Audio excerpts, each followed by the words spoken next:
Hello மக்களே, எல்லாருக்கும் வணக்கம். இன்றைக்கி வந்து பார்த்தீங்கன்னா, நான் முதல்வன் ப்ராஜெக்ட் வந்து இன்றைக்கி தான் லாஸ்ட் டேட் 27/2/2025. ஸோ அதை இன்றைக்கி நம்ம ஒரே ஒரு டெமோ வந்து ப்ராஜெக்ட் எப்படி க்ரியேட் பண்ணுறதுன்னு பார்க்க போகிறோம். ஸோ ஃபர்ஸ்ட் அதுக்கு வந்து கொஷின் ஒன்று இருக்குது பார்த்தீங்க இல்லையா? இந்த கொஷின் பிடிஎஃப் இதில் 5th ஒன் வந்து இப்போ எப்படின்னு பார்ப்போம். ஸோ அதுக்கு என்ன பண்ணுறீங்கன்னா, இந்த ப்ராஜெக்ட் பண்ணுறதுக்கு நமக்கு வேர்ட் ஆப் ஒன்று தேவை. ஸோ ப்ளே ஸ்டோருக்கு போயிட்டு வேர்டுன்னு டைப் பண்ணிங்கன்னா மைக்ரோசாஃப்ட் வேர்ட் அப்படின்னு ஒரு ஆப் இருக்கும். அதை வந்து இன்ஸ்டால் பண்ணி வச்சுக்கோங்க.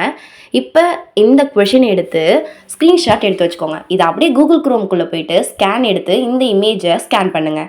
ஸ்கேன் பண்ணோடனே உங்களுக்கான கொஷின் எதுவோ அதை அப்படியே ஃபுல்லாக ஆல் செலக்ட் அந்த கொஷினை மட்டும் ஓகேங்களா செலக்ட் பண்ணி சர்ச் கொடுங்க.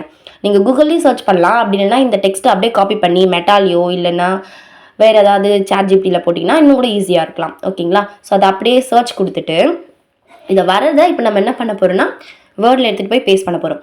அப்படியே நம்ம ஒரு இமேஜ், அதாவது ஒரு கான்செப்ட் மேப்போ இல்லைனா டயக்ராம் ஏதாவது ஒன்று கூட ஆட் பண்ணி ஆகணும். ஸோ அதுக்கு ஒரு இமேஜும் வந்து தேவை.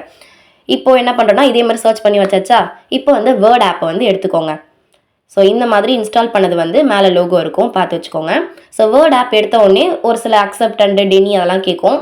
அதெல்லாம் என்ன ஏதுன்னு கொஞ்சம் பார்த்துட்டு இந்த மாதிரி கேட்டுச்சுன்னா ஒரு ஓகே கொடுத்துருங்க. இப்போ மேலே ப்ளஸ் சிம்பிள் இருக்கு இல்லையா, இந்த ப்ளஸ் சிம்பிளை கொடுத்து பிளாக் டாக்குமெண்ட்ஸ் பிளாங்காக இருக்கிறது கொடுங்க. வேறு ஏதாவது செலக்ட் பண்ணிங்கன்னா நமக்கு ஏற்ற மாதிரி வராது. ஸோ பிளாங்க் டாக்குமெண்ட்ஸ் அப்படின்னு கொடுத்துட்டு இந்த பேஜில் தான் இப்போ நம்ம வந்து ஃபுல் அண்ட் ஃபுல் இப்போ நம்ம சர்ச் பண்ணி வச்சுக்கிறத காப்பி பேஸ்ட் பண்ண போகிறோம்.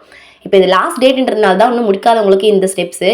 இல்லை எனக்கு நல்லா வரும் அப்படின்றவங்க நீங்களே ஓனாக வந்து இதுக்கானதை கொடுக்கலாம். இது என்ன கான்செப்ட்னா அவங்களுக்கான தேவைகளை கொடுத்துருக்காங்க. ஆரக்கிள் கம்பெனிக்கு என்னென்னலாம் ரெக்குயர்மெண்ட்ஸ் தேவையோ அதுக்கான ஒரு 5 டாபிக்ஸ் கொடுத்துருக்காங்க. அது நம்மளா ஜென்ரலாக வந்து ஐடியாஸ் கொடுக்கணும் அண்ட் நம்மளோட பிளானிங் அண்டு கான்செப்ட்ஸை வந்து இதில் வந்து டைப் பண்ணணும். அவ்வளோதான். நீங்களே ஓனாக இதில் ஏதாச்சும் நல்லா ஃபுல்லாக எனக்கு நல்ல நாலேஜ் இருக்குது, நானே நல்லா டைப் பண்ணுவேன், நிறைய ஐடியாஸ் கொடுப்பேன் அப்படின்னாக்கா நீங்களே வந்து இதில் நிறைய டைப் பண்ணி டயக்ராம்ஸ்லாம் கான்செப்ட்லாம் ரெடி பண்ணி கூட பண்ணலாம். அப்படி இல்லையா இந்த மாதிரி நீங்கள் எதுலையாச்சும் சர்ச் பண்ணி லாஸ்ட் டேன்றதுனால லாஸ்ட் டைம் இந்த மாதிரி கூட பண்ணிடலாம் நீங்கள். ஸோ இது வந்து சாய்ஸ் தான். ஓகேங்களா? இப்போ நான் என்ன பண்ணுறேன்னா ஆல் செலக்ட்ஸ் எல்லாத்தையும் செலக்ட் பண்ணி வேர்டில் எடுத்துகிட்டு போயிட்டு பேஸ்ட் பண்ணுறேன். இப்போ நம்ம இருக்கிறத வந்து அப்படியே இந்த வேர்டில் வந்து டாக்குமெண்ட்டை ரெடி பண்ணி அந்த நான் முதல்வன் வெப்சைட் அந்த பேஜில் வந்து அப்லோட் பண்ணணும். இதுதான் மெயின் கான்செப்டே. இப்போ இந்த ப்ராஜெக்ட் நான் எப்படி க்ரியேட் பண்ணுறனோ இதே மெத்தட் தான் மீதி இருக்கிற 4 டாப்பிக்குமே. ஓகேங்களா? ஸோ அதில் நம்ம 5th டாபிக் தான் பார்த்துட்ருக்கோம். இப்போ நான் பேஸ்ட் பண்ணிட்டேன். மேலே இருக்கிற டாபிக் வந்து பார்த்திங்கன்னா சரியாக தெரிய மாட்டேங்குது. அதுக்கு என்ன பண்ணிங்கன்னா மொபைல் வியூ இல்லைனா பிரிண்ட் அவுட் வியூன்னு இருக்குது. மொபைல் வியூ வந்து நம்ம காப்பி பேஸ்ட் பண்ணும்போது வச்சுக்கோங்க. எப்படி இருக்குன்னு ஃபுல்லாக செக் பண்ணும்போது இந்த பிரிண்ட் அவுட் லேஅவுட்டும் வச்சுக்கோங்க. இந்த வீடியோவை நீங்கள் ஸ்பீட் பண்ணி வேணால் பார்க்கலாமே வச்சு நீங்கள் வந்து ஸ்கிப் பண்ணி ஓட்டி மட்டும் பார்த்துறாதீங்க, இல்லைனா சுத்தமாக புரியாது. இப்போ ஒரு இமேஜ் வந்து ஆட் பண்ணிவிடுவோம். தேவையான அளவுக்கு டெக்ஸ்ட் ஆட் பண்ணியாச்சு. இப்போ இமேஜ் ஆட் பண்ணுறதுக்கு டவுன்லோட் கொடுப்போம். ஸோ அப்படியே இமேஜை வந்து டவுன்லோட் கொடுத்தா டவுன்லோட் ஆக மாட்டேங்குது. ஏன்னா நிறைய காப்பிரைட்ஸ் வந்து கொடுத்து வச்சுருப்பாங்க, அலோவ் கொடுத்துருக்க மாட்டாங்க டவுன்லோட் பண்ண. ஸோ நம்ம ஆல்ரெடி அங்கே சர்ச் பண்ண அந்த கூகுளில் வந்து டெக்ஸ்ட் இருக்கும் இல்லையா, அது பக்கத்தில் கொஷின் பக்கத்தில் ஃபார் டவுன்லோட்ஸ் அப்படின்னு போட்டுக்கோங்க. இமேஜ் ஃபார் டவுன்லோட்ஸ் கொடுத்தீங்கன்னா அதில் எது நல்ல இமேஜோ இல்லைனா ஏதாவது ஒரு ஃபஸ்ட் இமேஜோ உங்களுக்கு எது பெஸ்ட்டாக தோணுதோ அந்த மாதிரி ஒரு இமேஜ் ஒன்று எடுத்துக்கோங்க. இப்போ இதை டவுன்லோட் பண்ணிவிட்டு வேர்டுக்குள்ளே போகலாம். ஸோ இதெல்லாம் நான் வந்து இமேஜ் தேடிட்டு இருந்த ப்ரௌசர்ஸ். ஸோ மறுபடியும் வேர்டுக்குள்ளே வந்துட்டோம். நெக்ஸ்ட்டு கீழே வருவோம். இது வந்து லிஸ்ட்டில் இருக்குது. லிஸ்ட்டை வந்து கேன்சல் பண்ணிவிடுவோம். கேன்சல் பண்ணிவிட்டு ஹோம்குள்ளே போனீங்கன்னா இங்கே கீழே இன்சர்ட் இருக்கும் பாருங்கள், இந்த ஏரோ மார்க்கு கீழே. இதிலே வந்து நிறைய டெக்ஸ்ட்டை வந்து பெருசாக்குறது சின்னதாக்குறது நிறைய ஃபெசிலிட்டிஸ் கொடுத்துருக்காங்க. ஸோ இமேஜை கொடுத்தீங்கன்னா அது ஸ்கேன் பண்ணோம். நம்ம ஃபில்டர்ஸ் வேணுன்னா போட்டுக்கலாம், க்ராப் பண்ணிக்கலாம். நான் என்ன நினச்சேன், கொஞ்சம் ஃபில்டர்ஸை போட்டு லைட்டாக இமேஜை வந்து வேறு மாதிரி மாற்றலாம்னு நினச்சேன். ஏதோ போட்டு பார்த்தேன். பட் வந்து பார்த்திங்கன்னா எதுவும் செட் ஆகலை. ஸோ பழையபடி இருக்கிற மாதிரியே இருந்தால் தான் நல்லாயிருக்கு. ஸோ அதை அப்படியே போட்டு ஃபினிஷ் கொடுத்துடலாம். இமேஜ் வந்து ஆட் ஆகிடுச்சு. இமேஜ் வந்து கீழே போயிடுச்சு. கொஞ்சம் சின்னதாக்கி மேலே எடுத்துன்னு வந்து வச்சிடலாம் அப்படின்னு சொல்லிட்டு வச்சேன். பார்த்திங்கன்னா டெக்ஸ்ட்டு வந்து கொஞ்சம் அலைன்மெண்ட் வந்து மாறுது. ஓகே, இது வந்து இப்போ பெருசாக்கியாச்சுங்களா. இப்போ என்ன பண்ணுறீங்கன்னா இன்னும் கொஞ்சம் டெக்ஸ்ட் எடுத்துகிட்டு வந்து கீழே வந்து ஆட் பண்ணிப்போம். அதுக்கு நம்ம ஆல்ரெடி சர்ச் பண்ணி வச்சுருக்க கூகுள் எடுத்துகிட்டு வந்து இமேஜஸ்லேருந்து பழையபடி ஆல்க்கு எடுத்துகிட்டு வந்து இந்த ஷோ மோர் கொடுத்திங்கன்னா கீழே இன்னும் நிறைய டெக்ஸ்ட் இருக்குங்க இல்லையா.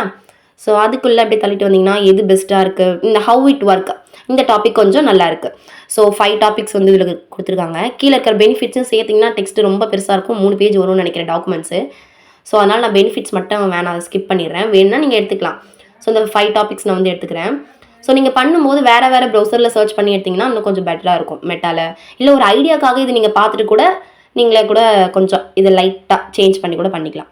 ஸோ அதை அப்படியே எடுத்துகிட்டு வந்து பேஸ்ட் பண்ணியாச்சு. இந்த ஹவு இட்ஸ் ஒர்க் அந்த டாபிக் மட்டும் நான் லைட்டாக போல்டில் போட்டு அண்டர்லைன் போட்டு இட்டாலிக் போட்டால் கண்ட்ராவியாக இருக்குது. ஸோ அதை கேன்சல் பண்ணிவிட்டு இதை அப்படியே போட்டுப்போம். ஸோ இட்டாலிக் வந்து வேணாம். இப்போ இதில் வேறு ஏதாச்சும் ஒர்க் இருக்காங்களா, ஃபுல்லாக நல்லா செக் பண்ணி பார்ப்போம். பார்த்தீங்கன்னா மேலே டாபிக் வந்து நான் சென்டர் பாயிண்ட் பண்ணவே இல்லை. ஸோ 5 ஸ்பேஸ் விட்டு பண்ணதுனால அது அப்படியே இருக்குது, ஹெட்டிங் மாதிரி இல்லை. ஸோ அதுக்கு என்ன பண்ணுறீங்கன்னா, அதை கிளிக் பண்ணி கீழே இருக்கிற ஏரோ மார்க் கிளிக் பண்ணாக்கா இந்த இடத்துல வேர்ட் அலைன்மெண்ட்க்கு சென்டர் இருக்குது பாருங்கள். அதை வந்து கிளிக் பண்ணிங்கனாக்கா சென்டர் வந்துடும். ஓகேங்களா? ஓகே, சென்டர் வந்துடுச்சு, பார்க்க பர்ஃபெக்டாக இருக்குது. ஸோ எதெல்லாம் உங்களுக்கு இன்னும் சேஞ்ச் சேஞ்ச் பண்ணிக்கோங்க. நான் அதை அப்படியே லிஸ்ட்டை காப்பி பண்ணது நாங்கள் கூகுளில் இருந்த நம்பர்ஸும் வந்துடுச்சு அண்டு இந்த வேர்டில் இருக்கக்கூடிய நம்பர் அலைன்மெண்ட்டும் வந்துடுச்சு. 2 வாட்டி நம்பர் இருக்குது. ஸோ அதை வந்து எடுத்துக்கிறேன். மொபைல் வியூவில் வச்சு ஒரு வாட்டி பார்த்துட்டு இந்த பிரிண்ட் அவுட் லேஅவுட்டில் பாருங்கள். பிரிண்ட் அவுட் லேஅவுட்டில் இருக்கிறது தான் வந்து கரெக்டாக இருக்கும். இப்போ இதை நம்ம சேவ் பண்ணிக்கலாம். சேவ் ஆஸ் அது கொடுங்க. ஓகேங்களா? சேவ் ஆஸ் கொடுத்து திஸ் டிவைஸ் கொடுத்தீங்கன்னா தான் உங்களோட மொபைலில் சேவ் ஆகும். இப்போ டாக்குமெண்ட் கொடுத்துட்டு இந்த டாக்குமெண்ட்டுக்கு கீழே இருக்கக்கூடிய டைட்டில் வந்து இப்போ நம்ம கொடுக்க வரோம். ஸோ ஃபைலோட நேமு, டாக்குமெண்ட் எரேஸ் பண்ணிவிட்டு நம்ம கொஷினுக்கான டாபிக் என்ன, அனலிட்டிக் அண்டு மானிட்டரிங். ஓகே, அதை அப்படியே எடுத்துகிட்டு வந்து காப்பி பண்ணி இங்கே பேஸ்ட் பண்ணியாச்சு. அனலிட்டிக் அண்ட் மானிட்டரிங்கிறத சேவ் கொடுத்துட்டு நீங்கள் வேறு ஏதாவது சிஸ்டமில் வந்து வேர்ட் பேடில் பண்ணிட்டு இருந்தீங்கன்னா .docx அப்படின்னு பக்கத்தில் கொடுங்க. டாபிக் பக்கத்தில் நாங்கள் வந்து வேர்ட்லேயே டைப் பண்ணுறோம். ஓகே, டன் ஆயிடுச்சு. வேர்ட்லேயே பண்ணுறதுனால அது அப்படியே ஆட்டோமேட்டிக்காக டிஃபால்ட்டாக வந்துடுச்சு. இப்போ இது சேவ் பண்ணியாச்சு. இப்போ என்ன பண்ணுறீங்கன்னா, உங்களோட ஃபைல்ஸ் எடுத்து டாக்குமெண்ட்ஸில் அது சேவ் ஆகிருக்கா, அது எப்படி வந்து அலைன்மெண்ட்லாம் பர்ஃபெக்டாக வந்திருக்குன்னு ஒன்ஸ் செக் பண்ணி பாருங்கள். இது வந்து வேர்ட்லேயே ஓப்பன் ஆகுது. வேர்ட்லேயே ஓப்பன் பண்ணால் டிஃப்ரென்ஸ் வந்து தெரியாது. ஸோ எல்லாத்தையும் ஒரு தள்ளி விட்டுட்டு ஃபைல்ஸ் எடுத்து மறுபடியும் அந்த டாக்குமெண்ட் ஓப்பன் பண்ணி வேறு ஏதாவது ஒரு அப்ளிகேஷனில் ஓப்பன் பண்ணி பாருங்கள். இன்டர்நெட்டோ இல்லை பிடிஎஃபோ அந்த மாதிரி ஒரு டாக்குமெண்ட்ஸ் எடுத்து செக் பண்ணி பார்ப்போம். இப்போ பார்த்தீங்கன்னா தெரியுது, டிஃப்ரென்ஸ் நல்லா தெரியுது. இந்த பிடிஎஃப் அந்த இமேஜ் வந்து பார்த்தீங்கன்னா கீழே போயிருக்கு. இதை லைட்டாக அலைன்மெண்ட் வந்து செக் பண்ணிவிட்டு இந்த டாக்குமெண்ட் வந்து ரெடி பண்ணிடலாம். அதுக்கு என்ன பண்ணுறீங்கன்னா, ஆல்ரெடி சேவ் பண்ணியிருக்க டாக்குமெண்ட்டை டிலீட் பண்ணிவிடுவோம். டிலீட் பண்ணிவிட்டு மறுபடியும் இதை ஃப்ரெஷ்ஷாக எடுத்து பண்ணுவோம். டிலீட் பண்ணுறதுக்கு முன்னாடி அதை ஓப்பன் பண்ணி வேர்டில் ஓப்பன் பண்ணி இதை எடிட் கொடுங்க. எடிட் கொடுத்துட்டு பிரிண்ட் அவுட் லேஅவுட்டில் மாற்றிக்கலாம். மாற்றிட்டு இந்த இமேஜ் வந்து வேர்டில் பார்க்க பழையபடி எந்த ஒரு மிஸ்டேக்கும் தெரியல. பட் அது நார்மல் வேறு ஏதாவது அப்ளிகேஷனில் பார்க்கும்போது ஸ்பேஸ் நிறைய வருது. அதுக்கு என்ன பண்ணலாம், அதை லைட்டாக சின்னதாக ஆக்குனா போதும். கீழே எடுத்துகிட்டு போனாலும் ஹவு இட்ஸ் ஒர்க் பாயிண்ட் வந்து இன்னொரு பேஜுக்கு போயிடுது. ஸோ அதனால் அந்த இமேஜை மட்டும் லைட்டாக நல்லா சின்னதாக்கிட்டு இப்போ சேவ் கொடுத்துருவோம். ஓகேங்களா? சேவ் கொடுக்கறதுக்கு முன்னாடி இதை சின்னதாக்கி வச்சுட்டு அப்படியே போய் அந்த ஃபைல்ஸை போய் டிலீட் பண்ணிட்டு வந்துடுங்க. பழைய டாக்குமெண்ட்டை டிலீட் பண்ணிவிட்டு அதுக்கப்புறம் வந்து நம்ம சின்னதாக்கி வச்சுருக்கோம் இல்லையா வேர்டில், அதை வந்து சேவ் கொடுத்திங்கன்னா ரீப்ளேஸ் கேட்கும், ரீப்ளேஸ் கொடுத்துருங்க. இப்போ போயிட்டு நம்ம ஃபைல்ஸ் இருக்கக்கூடிய டாக்குமெண்ட்ஸை ஓப்பன் பண்ணி பார்ப்போம். பழைய டாக்குமெண்ட்டை டிலீட் பண்ணிவிட்டு இதை சேவ் கொடுக்குறோம். ஓகேங்களா? இப்போ நமக்கான டாக்குமெண்ட் வந்து ரெடி ஆகிடுச்சு. இதை எப்படி அப்லோட் பண்ணுறதுக்கு பின்னாடி ஒரு வீடியோ டக்குன்னு அப்லோட் பண்ணிடுறேன். ஸோ இந்த டாக்குமெண்ட்டை மட்டும் இதே மெத்தடை ஃபாலோ பண்ணி நீங்கள் க்ரியேட் பண்ணி சேவ் பண்ணி வைங்க. ஓகே கைஸ், இந்த வீடியோ உங்களுக்கு யூஸ்ஃபுல்லாக இருந்தால் மறக்காமல் இந்த சேனலுக்கு சப்ஸ்கிரைப் பண்ணிவிட்டு நெக்ஸ்ட் வீடியோக்காக வெயிட் பண்ணுங்கள். இந்த வீடியோ உங்களுக்கு கண்டிப்பாக யூஸ்ஃபுல்லாக இருந்திருக்கும்னு நினைக்கிறேன். அண்ட் மற்றவங்களுக்கும் யூஸ்ஃபுல்லாக இருக்கும். ஷேர் பண்ணுங்கள்.